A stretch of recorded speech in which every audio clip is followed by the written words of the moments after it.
ថ្ងៃនេះលោកអភិបាលគាត់មកហៅវិធីមង្គលការរបស់មួយដែលងៅនៅភូមិតែไม่ไปประชาชนว่านั่ง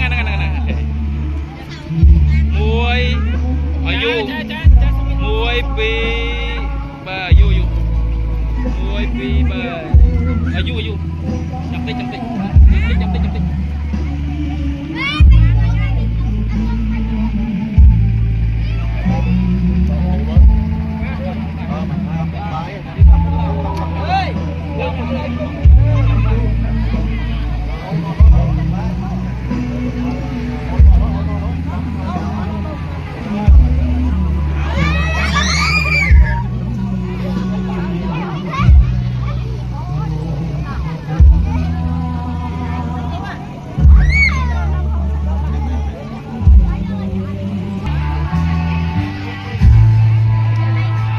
เนี่ยก็เลยต้องน้องได้มาหมดอ่ะ